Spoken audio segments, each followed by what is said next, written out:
Bom, eu começo dizendo, meus irmãos, aqui, eu vou tentar abreviar o que está aqui, é que os filhos, eles não entesouram para os pais, mas os pais para os filhos. A nossa herança vem de nossos pais. E o próprio apóstolo Paulo nos diz isso, quando ele escreve aos Coríntios. Não devem os filhos entesourar para os pais, mas os pais para os filhos. E Paulo se considera como pai na fé dos coríntios. E ele vai dizer aos coríntios assim: vocês poderiam ter vários preceptores, ou na tradução literal, vocês poderiam ter vários pedagogos, esta é a expressão que ele usa, vários mestres, mas vocês só têm um pai, porque eu os gerei pelo Evangelho, em Cristo Jesus. Então Paulo era pai daqueles irmãos na fé. E ele pede àqueles irmãos para que se comportem como tais, como filhos. Uma curiosidade é que a nossa palavra patrimônio, ela está associada etimologicamente à palavra pai. Patrimônio vem dos pais. O patrimônio não vem do filho. E é mais especificamente a ideia de que patrimônio vem de nossos pais. Salomão, inspirado por Deus, ele nos diz um texto belíssimo. A segunda parte é mais bonita do que a primeira, mas o que me interessa aqui é essa primeira parte, lá em Provérbios 19:14. A casa e os bens vêm como herança dos pais. A casa e a herança vêm como herança dos pais. Essa palavra pais, ela foi introduzida na igreja e a partir do segundo século, gradativamente, ela foi empregada para os líderes da igreja. A partir do quarto século, ela foi muito utilizada para os bispos. Eles eram chamados carinhosamente de pais. Daí a ideia de pais da igreja. É muito importante, meus irmãos, que a igreja conheça a sua história. Ela não pode sobreviver sem a consciência do seu passado, sem a visão das suas lutas, dificuldades, fracassos e certamente por graça de suas vitórias. Esta consciência, ela deve gerar em nós um sentimento de gratidão, humildade e desafio diante da magnitude da revelação de Deus. Conhecer a nossa história. Por vezes, nós diante de lutas que enfrentamos, e nós não estamos dizendo que não temos lutas, que não enfrentamos guerras mais ou menos intensas, mas nós tendemos a pensar que as nossas lutas são únicas, que elas são as mais intensas. Nós tendemos a pensar que nós vivemos num momento que ele é o mais grave, é o mais intenso, que as nossas lutas são as mais difíceis. Então nós vivemos cercado, dando um sentido de onipresença à nossa época.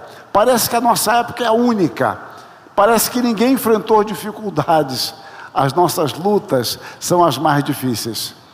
E quando nós estudamos a história de nossos pais, isso pode ser, e certamente será, motivo de grande estímulo para nós.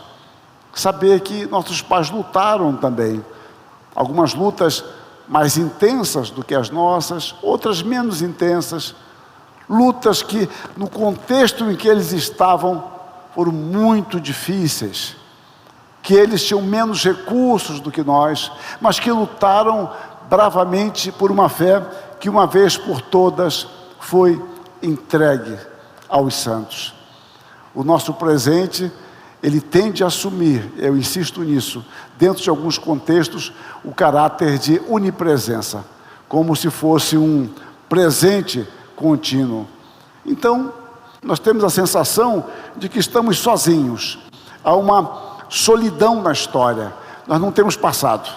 Parece que nós nascemos e a história começou agora. Me permitam usar um exemplo bem corriqueiro e recente, injusto até, mas uma discussão que está havendo no campo futebolístico, é porque uma patrocinadora de um grande time, ela deu a entender, segundo os torcedores em geral a torcida organizada não entende de nada, só quer dinheiro, mas então deu a entender que a história daquele clube começou com ela. A briga é essa, mas na realidade é porque ela tirou as verbas. Bom, então, como ela supostamente deu a entender que a história começou com ela, há uma revolta que o clube não tem a história. Bom, se ela disse isso, de fato, a revolta é justa.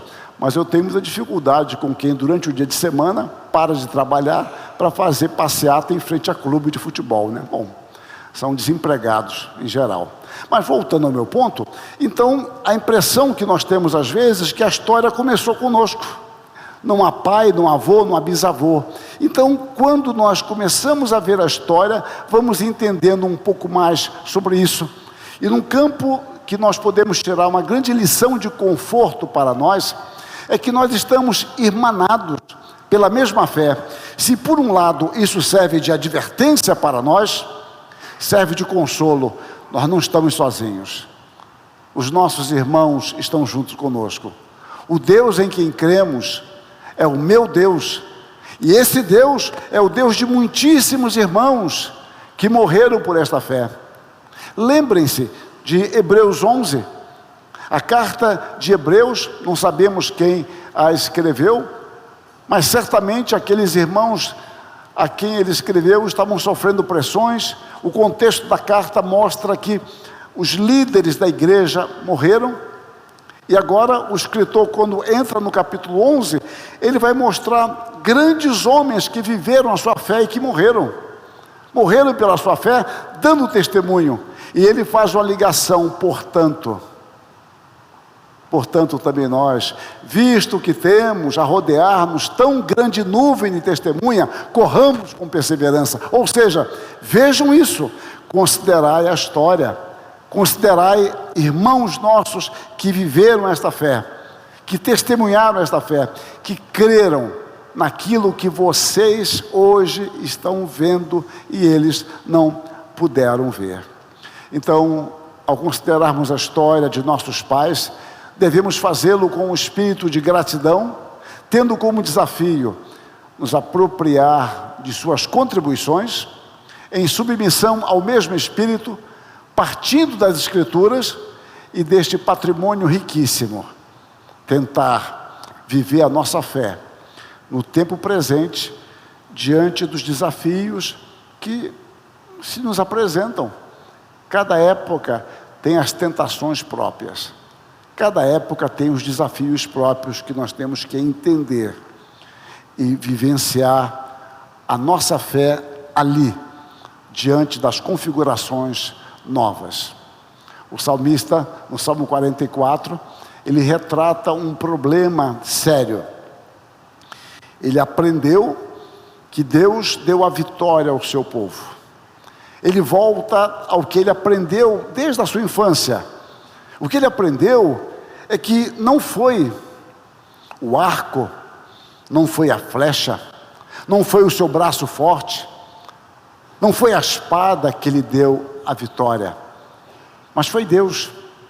Mas agora a realidade presente é que o seu exército vai para a luta e é derrotado.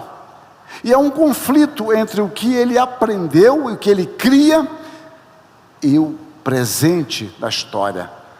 E a realidade presente, por vezes, ela é muito forte e ela é capaz de saculejar a nossa fé. E o salmista se volta então num ato de confiança no que ele aprendeu. E ele começa dizendo: ouvimos, ó Deus, com os nossos próprios ouvidos, nossos pais nos têm contado. É preciso ouvir o que nossos pais nos têm contado. E como bons filhos, devemos atender ao mandamento de Deus, honrando os nossos pais. Honremos os nossos pais. E nós estamos vendo então o patrimônio, a herança que recebemos de nossos pais. Comecemos então, ver um pouco sobre os nossos pais.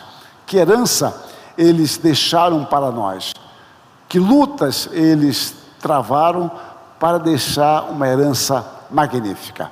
Como sabemos, no dia 31 de outubro de 2023, nós vamos comemorar 506 anos da Reforma Protestante, quando Lutero ele afixa as suas 95 teses na Catedral de Wittenberg.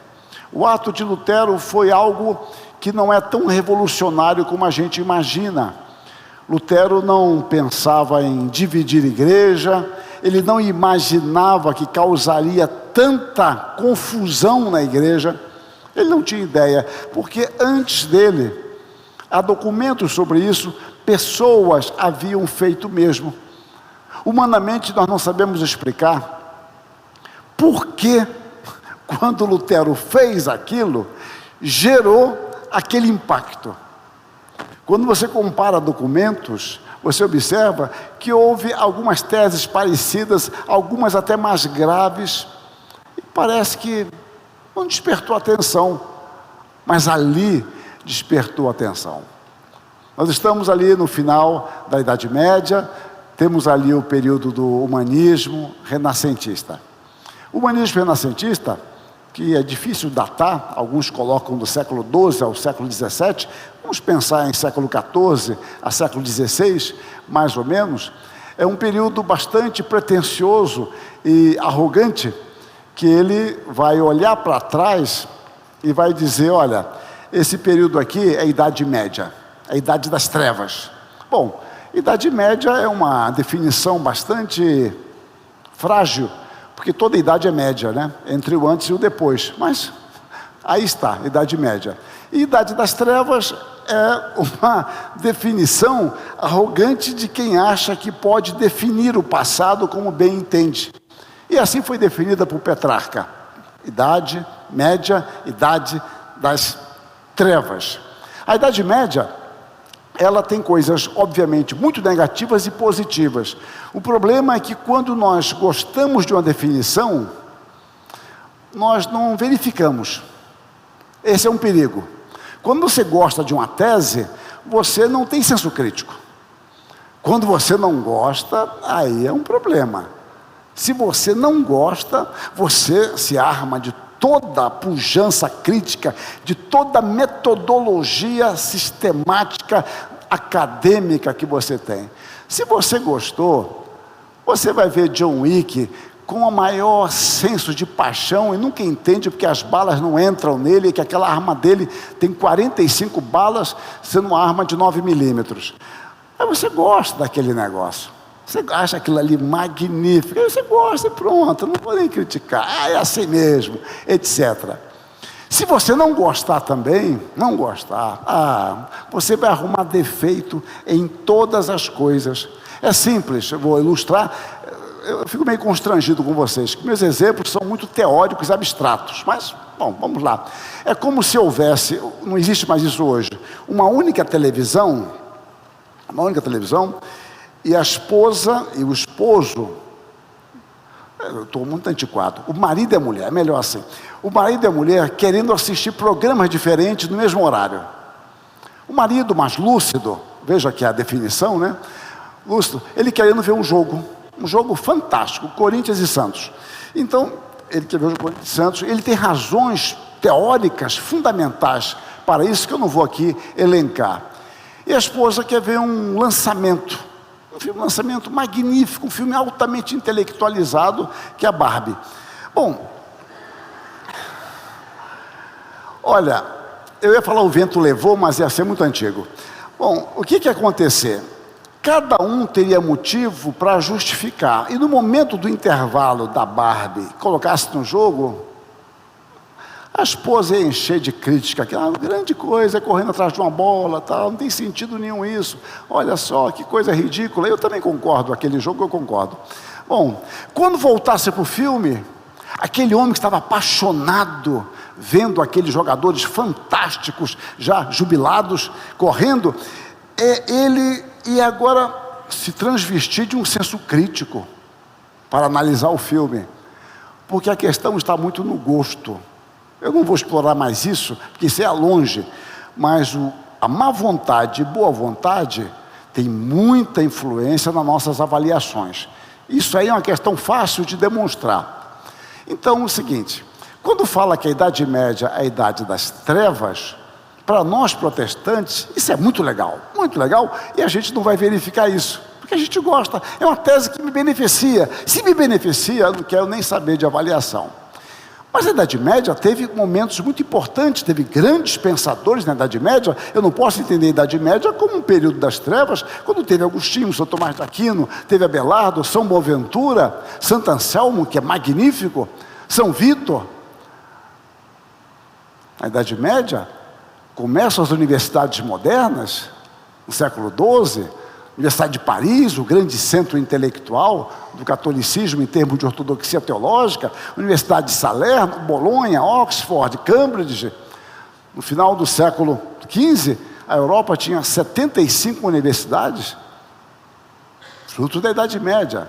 Mas, na Idade Média, no final dela, foi marcado por um período de grande angústia, um período de grande ansiedade.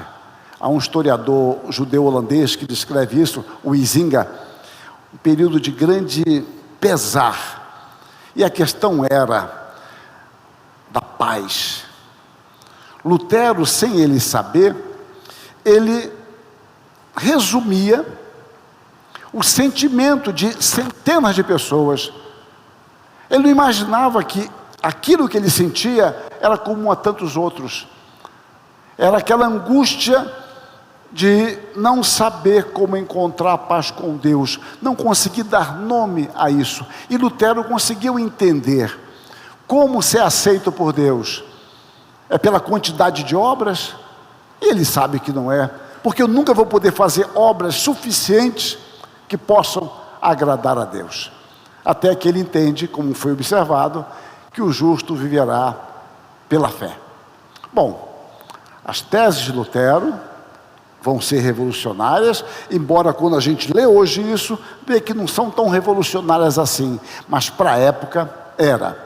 E ali começa a reforma no dia 31 de outubro de 1517. Muito bem, continuemos aqui. Há um outro momento muito importante. 1521, numa quinta-feira, como hoje, 18 de abril de 1521, a reforma já se alastrava pela Alemanha. E agora é convocada Carlos V, um jovem imperador, à dieta de Worms. Lutero é convocado, ele vai. Nessa reunião nós temos príncipes, clérigos, a alta cúpula da igreja está ali. E Lutero é interrogado sobre a sua fé, que tanta agitação estaria causando na igreja romana, especialmente na Alemanha. O momento é crítico, a pressão era para que Lutero se retratasse quanto à sua fé. Ele argumenta em tons respeitosos e com firmeza. A certa altura, na conclusão de sua exposição, ele declara, são frases que se tornaram, uma frase que se tornou famosa: eu estou vencido pelas Escrituras por mim aduzidas, e minha consciência está presa nas palavras de Deus. Não posso nem quero retratar-me de nada, porque agir contra a consciência não é prudente nem íntegro. Lutero sabia que poderia morrer ali ou ser preso, e ele não foi de fato, porque pela graça de Deus, príncipes o protegeram. Lutero, confiante na suficiência da Escritura, ele declara que sua mente é totalmente cativa da palavra de Deus, e ele não pode nem sequer cogitar em pensar de forma contrária. Eu costumo dizer que a partir daqui não há mais possibilidade de volta, agora não há mais retrocesso. Aqui está deflagrada a reforma de maneira irreversível. Isso então me leva ao meu primeiro ponto, que é a reforma como um movimento religioso.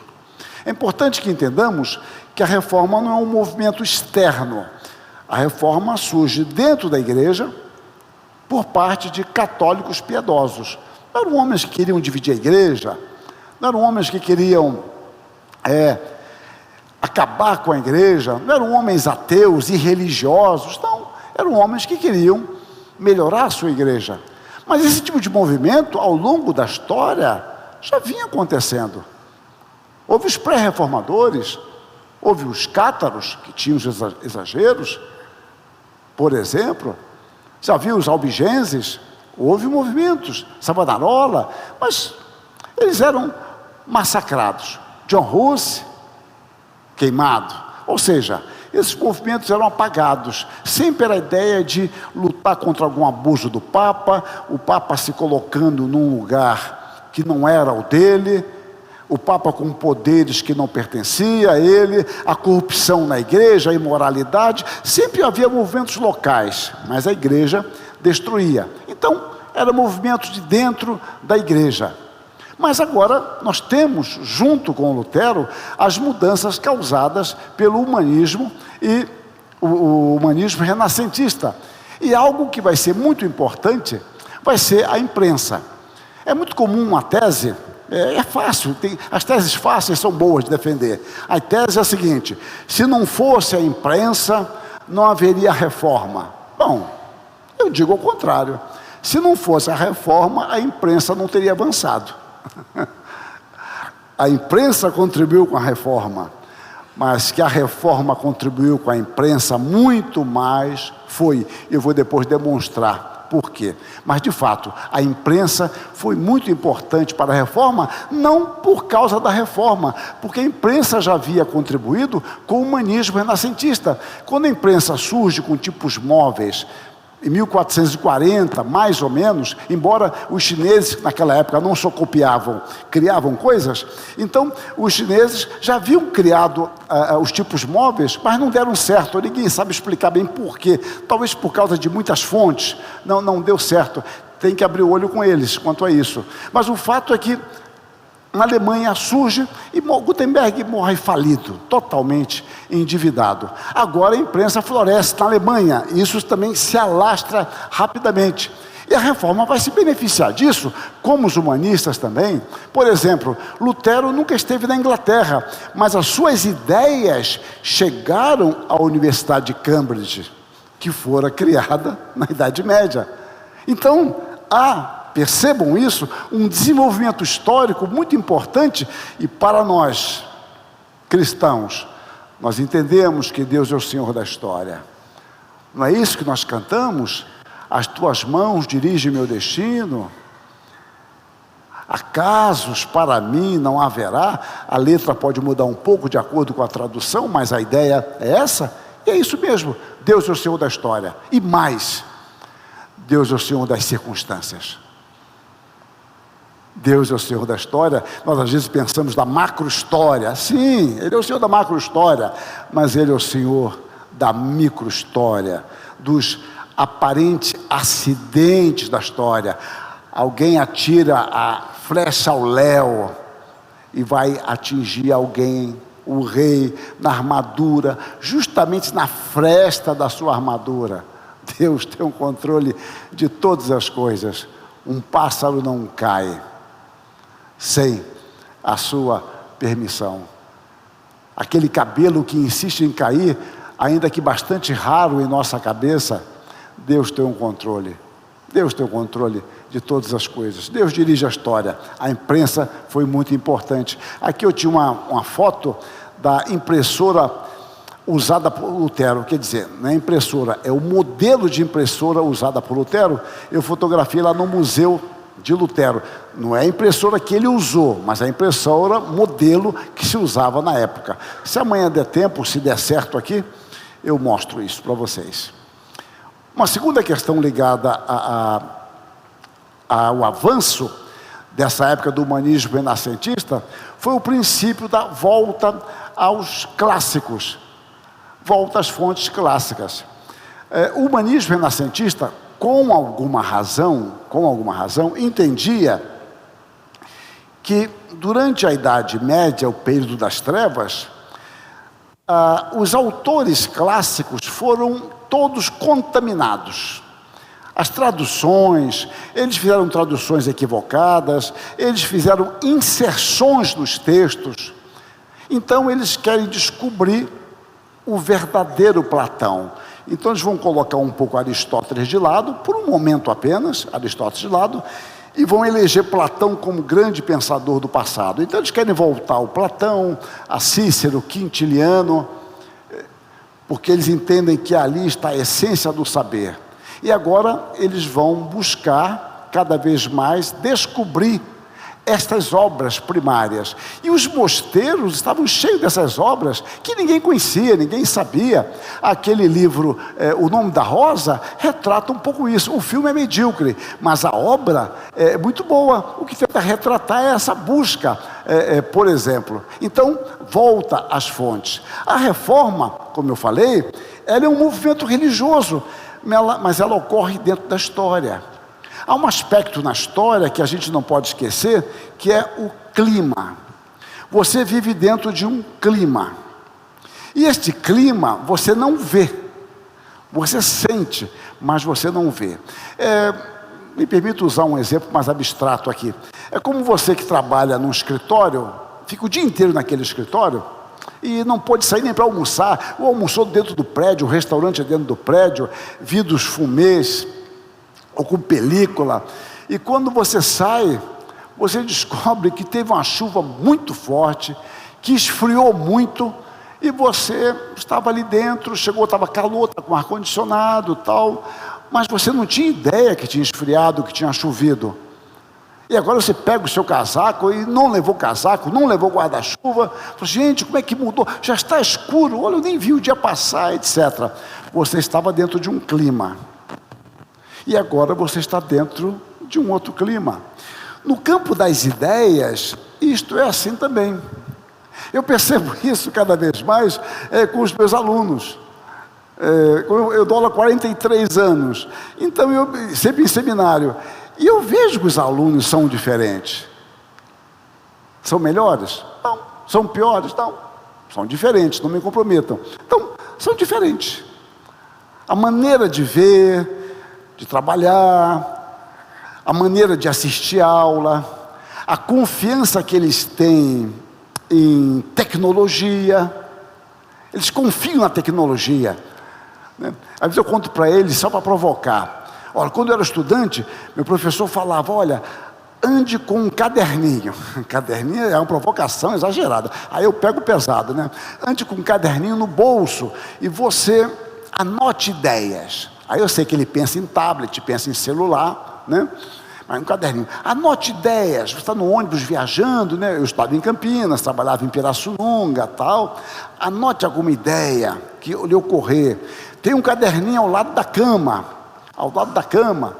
E se você acordar de madrugada com alguma ideia, sente e anote a ideia, que de manhã você já esqueceu, e depois escreva um artigo sobre isso, pense num sermão, desenvolva um conceito, etc. Eles olham para mim com ar de ironia, eu percebo isso, eles não percebem, mas eu percebo, porque não faz sentido.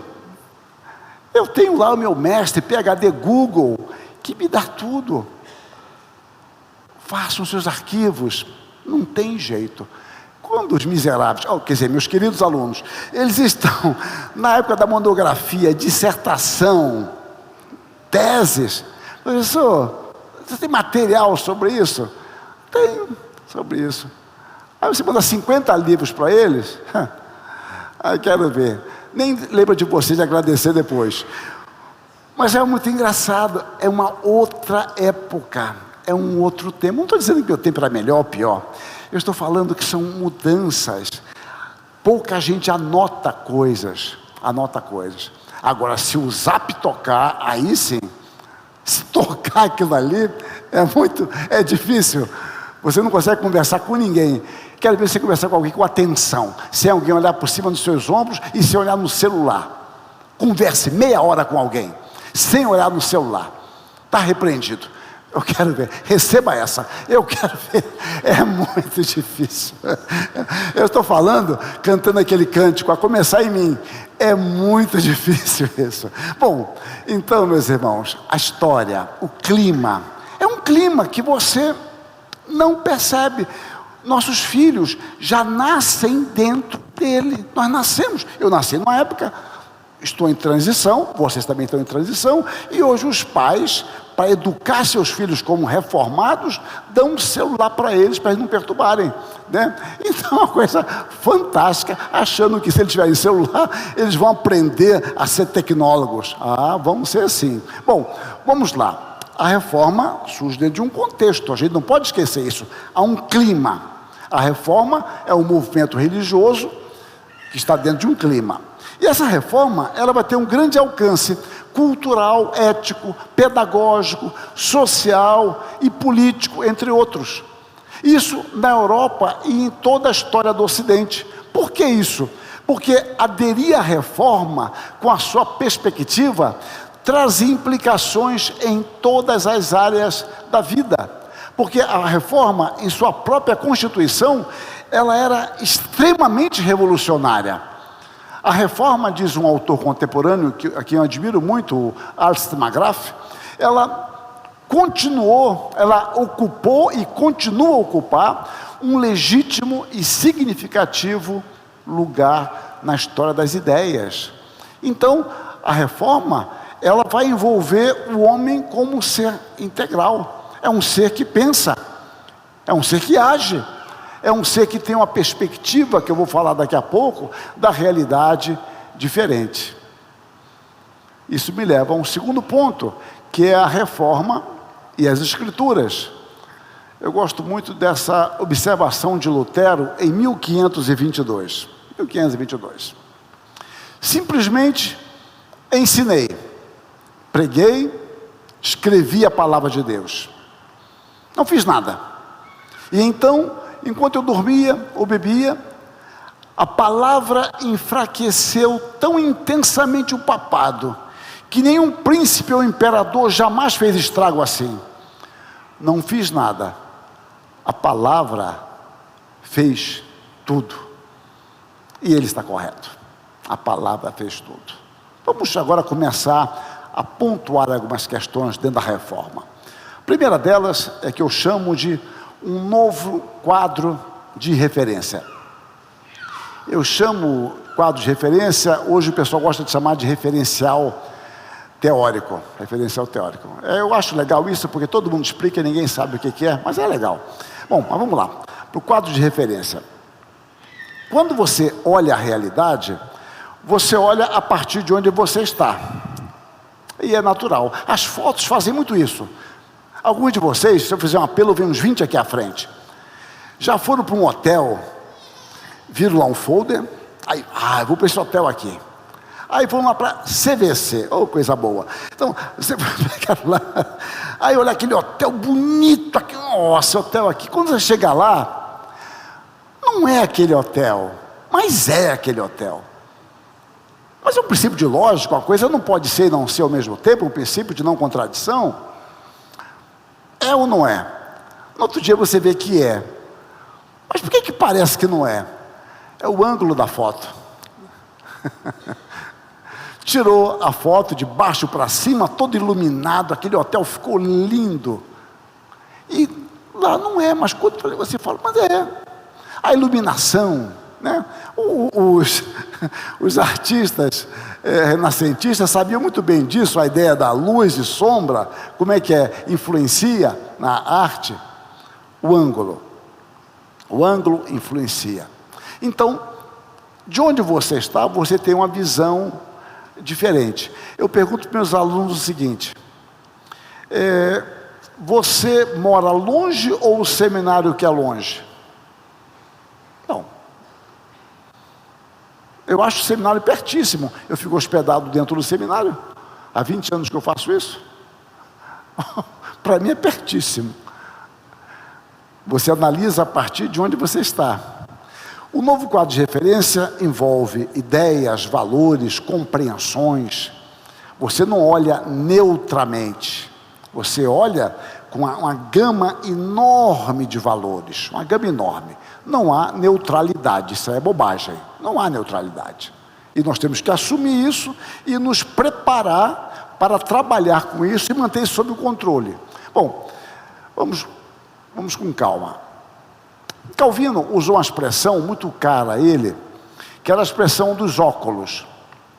Ele fala que, assim uma pessoa míope precisa de óculos, nós precisamos de óculos para ler a realidade.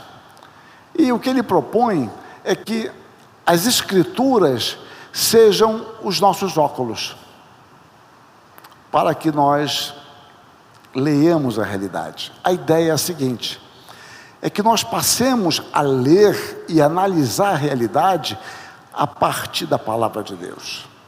Esse será o nosso novo quadro de referência. Eu não vou analisar pela prática odierna, pela moda, pela tendência, pelo costume, pela tradição, nada. Tentar analisar pela palavra de Deus. Isso me dá uma visão extremamente diferente quando eu começo a olhar como tratar minha esposa à luz da palavra, como tratar o meu marido, como educar os filhos pela palavra, como agir na sociedade, como agir como patrão, como empregado, o senso de cidadania, como é? À luz da palavra de Deus. A reforma, ela tem uma ênfase nisto, tentar olhar a partir das Escrituras. Isto é extremamente revolucionário, porque se aplica em todas as áreas. Eu vou ao longo das palestras, sem fazer menção de quadro de referência, mas ilustrar isto. Este é um ponto fundamental, só este ponto daria caminho para várias conferências, não feitas por mim, obviamente. O segundo aspecto da reforma que eu destaco é a questão de escritura e tradição. Para nós é difícil falar algumas palavras, porque soa muito a catolicismo, não é? Se os pastores da igreja falassem assim, olha, todo domingo à tarde, tragam os seus filhos à igreja para a aula de catecismo. Para alguns ia ter um problema, de modo especial, o pessoal da minha geração para trás. Aula de catecismo, que negócio é isso? Porque catecismo é lembrar catolicismo, embora não tenha a ver com isso, mas ficou associado. Nós trabalhamos com associações. A ideia de catecismo lembra algo católico. A palavra tradição também. Nós não temos tradições, pensamos. A reforma, ela não inventou uma série de doutrinas como nós cremos que ela inventou. A reforma não inventou a autoridade da Escritura. A questão dos livros apócrifos veio depois da reforma, com o Concílio de Trento. A reforma não inventou a divindade de Cristo, a humanidade de Cristo, a doutrina da Trindade. Ela não inventou isso. Isso a igreja já cria. Os concílios da igreja já tinham debatido isso em 325 em Nicéia, em 381, já em Calcedônia foi 451, né? Eu esqueci qual foi o 381, e 431 em Éfeso. Então a igreja veio ao longo dos séculos discutindo, debatendo, firmando posições quanto à humanidade de Cristo, à divindade, à unipersonalidade de Cristo, ao longo dos séculos. E a reforma adotou isto. Só que a reforma, ela aceita estas tradições sustentadas pela igreja, e ela crê que isso é bíblico, só que ela diz, nós temos nossas tradições, porém, somente a Escritura é a palavra final. Quando você pega 2 Tessalonicenses 2,15, Paulo fala para que nós guardemos as tradições. Jesus Cristo combate a tradição dos fariseus. Espera aí, então a tradição é boa ou ruim? A tradição não é boa nem ruim, vai depender qual tradição. Quando a tradição entra em conflito com a palavra, olha, joga isso fora. A palavra é a autoridade final, infalível, definitiva. Mas nós não jogamos fora todas as coisas, porque entendemos que elas são válidas e provêm da palavra. Daí aquele ditado medieval que a gente pode aplicar. Cuidado, porque quando você for jogar a água suja fora da bacia, não jogar criança junto, né? Acho que vocês conhecem esse ditado. para jogar água suja e a criança vai junto. Esse ditado, a gente não sabe bem a origem dele, uma suspeita é que se tinha pouca água, uma suspeita, uma hipótese, né?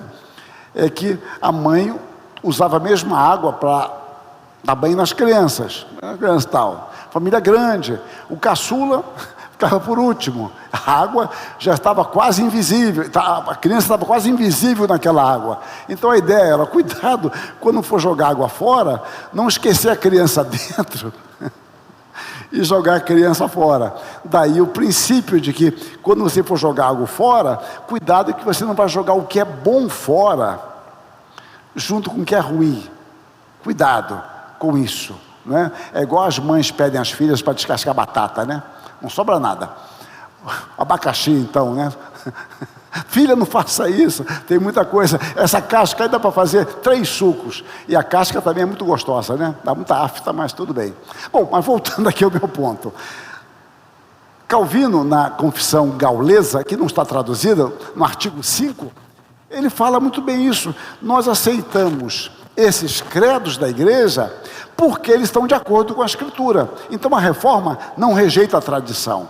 Ela apenas olha todas as doutrinas à luz da Escritura Sagrada. Este é um ponto fundamental. O terceiro ponto aqui, eu vou terminar, meus irmãos, mais 1h30 eu termino. Bom, eu estou com fome também, eu não vou demorar muito não.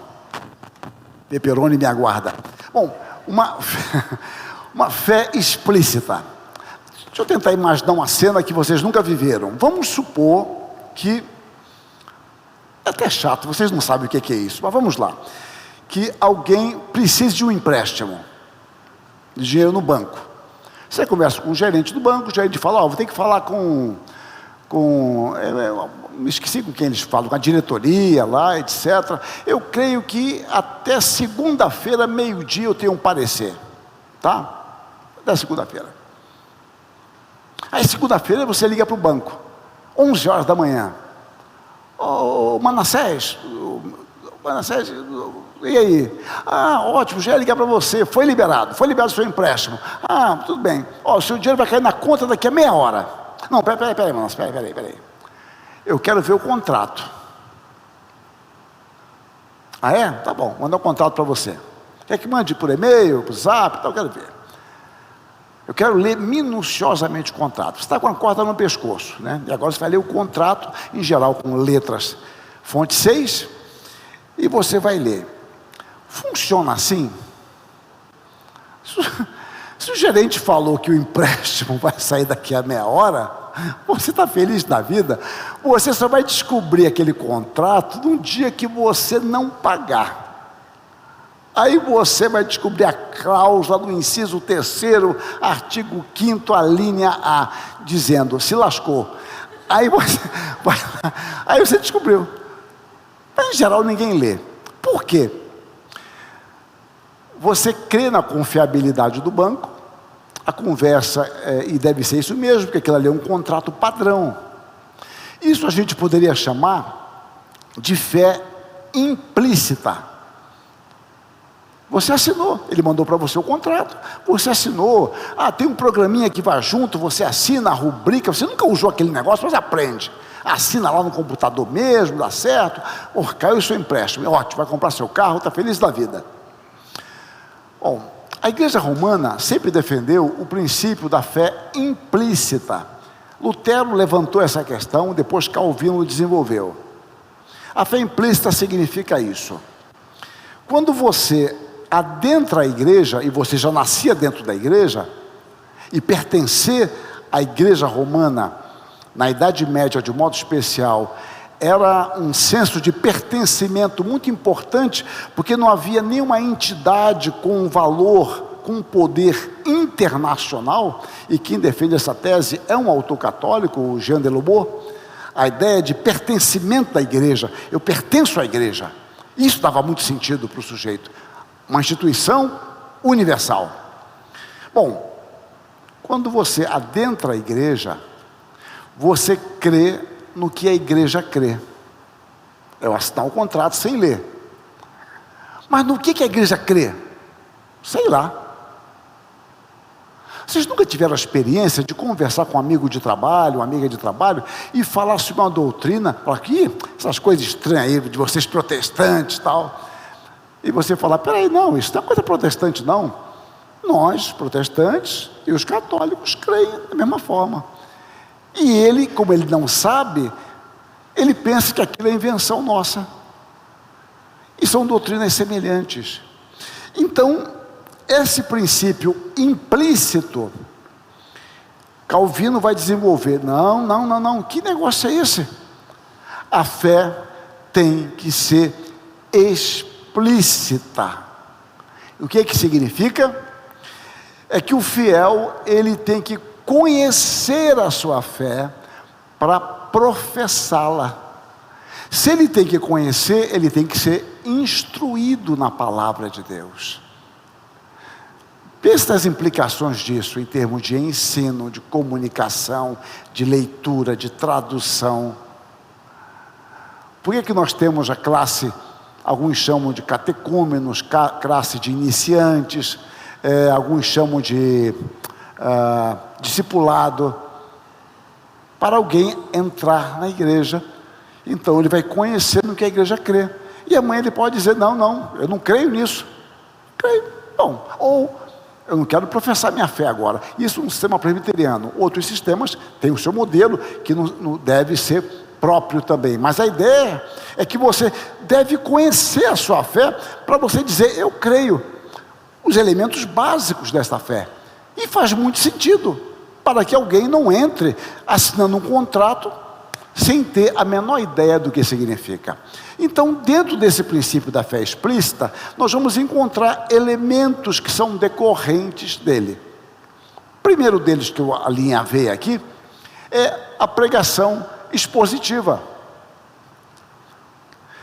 Houve um grande intelectual católico, ele era muito interesseiro, era muito safadinho, o pessoal gosta de falar dele, mas era safadinho que só, era o Erasmo de Roterdã. Roterdã, ele gostava de dedicar obras a príncipe, reis, para ver se ganhava algum dinheiro. Mas o Erasmo de Roterdã era um gênio, era um dos mais importantes humanistas, né? Ele escreveu uma obra que até hoje é uma obra erudita. Ele escreve na casa de um amigo, Tomás Moro, enquanto esperava Tomás Moro vir. Ele escreve de memória, um negócio fantástico, elogio à loucura. Bom, Erasmo de Roterdã, ele faz uma crítica magnífica à pregação da época. Você lia em Gênesis, começava em Apocalipse, metia o Rio Jordão em algum lugar, não tinha sentido nenhum. Para começar, a pregação era em latim. O povo não sabia nem a sua língua, latim, nada. Pior, quem pregava, nem todos sabiam latim, porque muitos compravam a sua função para ter. Então, alguns ricos compravam o direito de serem bispos. Então, eles inventavam lá qualquer coisa.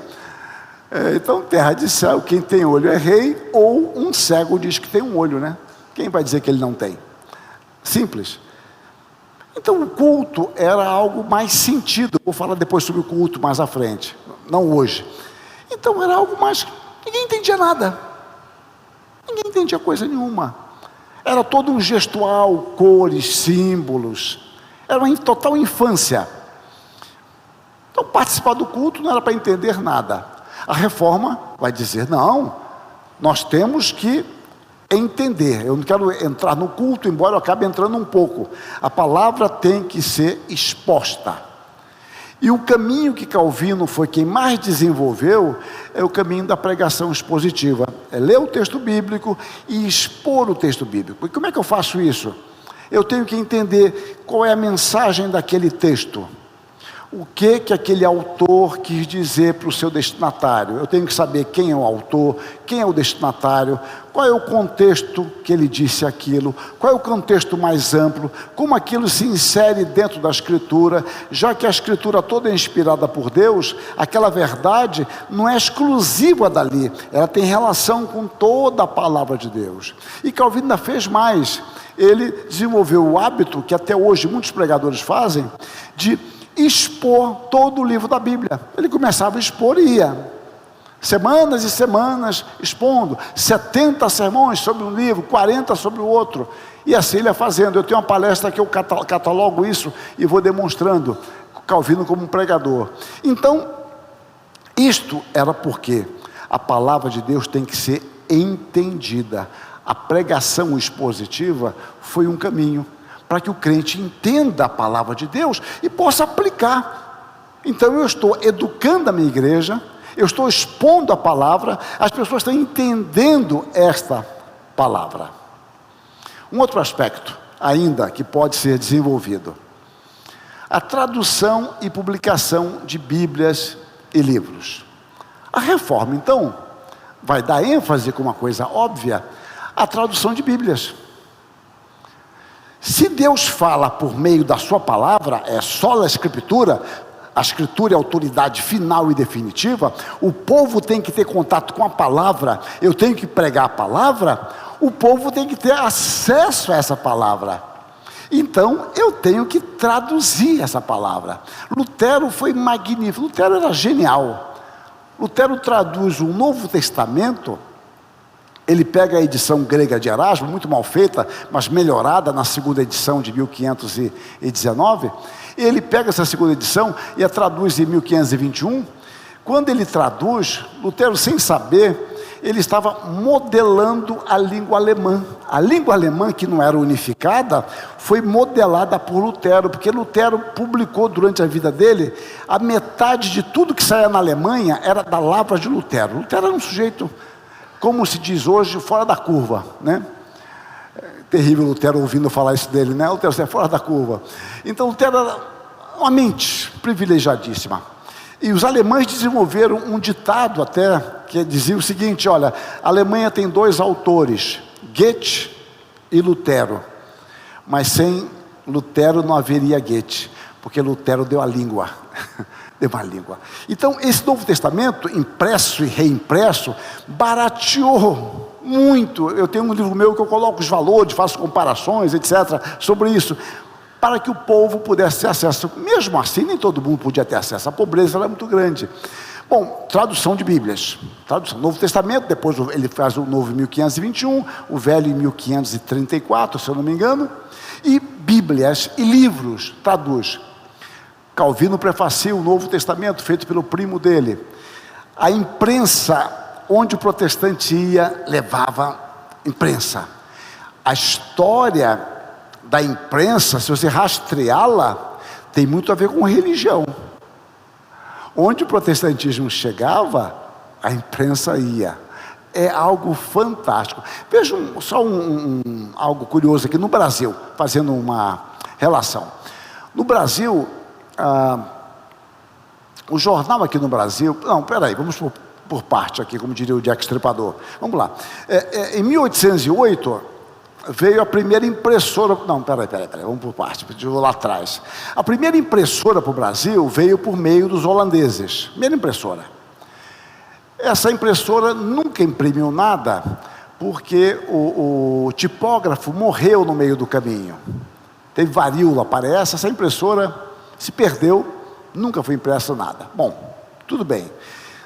Depois nós vamos encontrar oficialmente que era proibido imprimir no Brasil. A história da imprensa no Brasil é muito interessante. Não me cabe aqui contar isso. Em 1808, quando Napoleão invade Portugal, não Napoleão propriamente, mas o seu general Junot, os portugueses fogem para o Brasil, em torno de 10 mil portugueses fogem para cá e trazem uma máquina tipográfica. E vão colocá-la no Rio de Janeiro, vieram no navio Medusa, se eu não me engano, e o príncipe descobre que a impressora está lá, da casa do Conde das Barcas. Ali cria-se a imprensa régia, 1808. Daqui a pouco eles começam a imprimir o primeiro jornal no Brasil. É um jornal que não valia nada.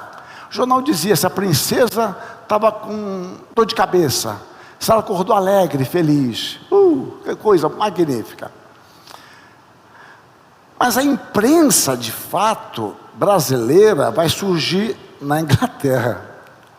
O primeiro jornal, de fato, surge na Inglaterra, com Hipólito José da Costa, que é o patrono da imprensa nacional. Esse homem que era maçom, ele foi protegido na Inglaterra e ele lançou o Correio Brasiliense. Ele escreveu um jornal mensal de em torno de 100 páginas. Eu tenho a coleção completa, é em torno de 100 páginas. Ele contrabandeava para o Brasil. É claro que ali tinha vários contratos, tal. E ali ele falava de tudo, de guerras, contratos, tal. Bom, contrabandeava isso para o Brasil. Esse jornal que começou a vir, se eu não me engano, em 1821, é o primeiro jornal de fato do Brasil. O Correio Brasiliense, que não tem nada a ver com o Correio Brasiliense de Brasília, que depois apenas pediu autorização para usar o nome, mas não é sucessão daquele. 1821, a nossa imprensa é nova. Aí vem um detalhe que eu quero contar, rapidamente. Simonton chega no Brasil quando? 1859. Em 1864, nossa imprensa no Brasil, jovenzinha, o Simonton já cria um jornal. É o primeiro jornal, provavelmente, da América Latina. Primeiro jornal evangélico da América Latina. Então vocês vejam o Simonton, jovenzinho, meio fraco em teologia, é verdade, mas ele já cria um jornal no Brasil em 1864, num país que não tinha tradição nem de imprensa. É uma compreensão muito importante. E ele vai imprimir esse jornal numa imprensa muito importante de protestantes, que era da família Lammert.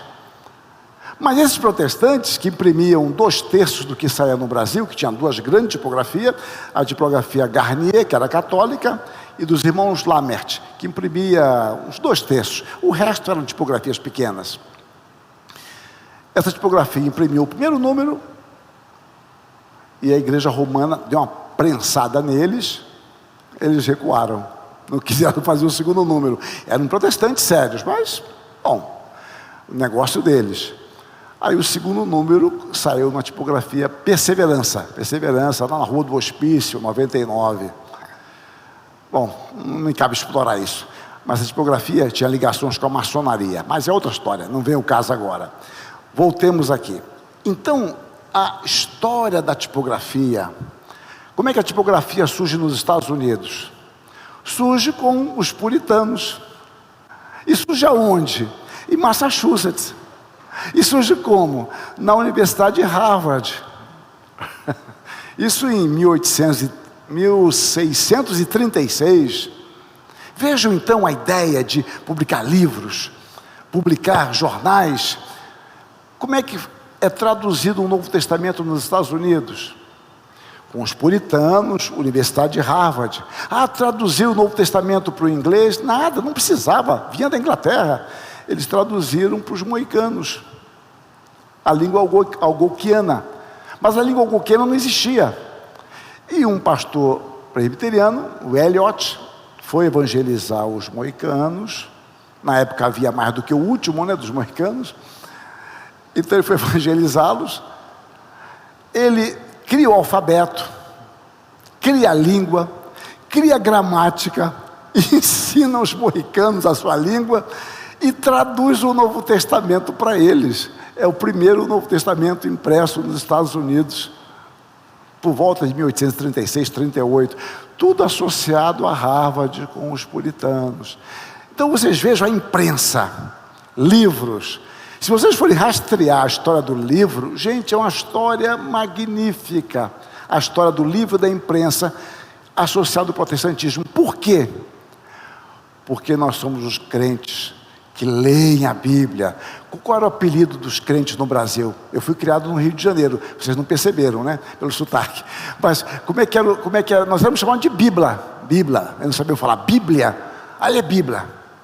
Porque o crente dava com a Bíblia. Hoje nós somos chamados de celular. Não, desculpa. Celular, uma piadinha, que é o celular na Bíblia. Mas então, dava com a Bíblia. Nós somos crentes de um livro. Sempre carregava a igreja. Lição, Bíblia, salmos e hinos antigamente, depois o inário evangélico, depois o nosso inário, etc. Então nós somos crentes de leitura. E sempre esteve associado conosco, sola escritura. Mas, voltando à reforma, eu vou terminar aqui, antes que vocês me deixem. Se apagar a luz, quando eu voltar, não tem mais ninguém. Mas é o seguinte, para voltar aqui, O problema era, eu traduzo Bíblia, traduzo livros, mas o povo é analfabeto. E aí? O povo é analfabeto. Isso a gente resolve amanhã. Gente, muito obrigado pela atenção. Desculpe me estender tanto. Muito obrigado. Deus abençoe vocês.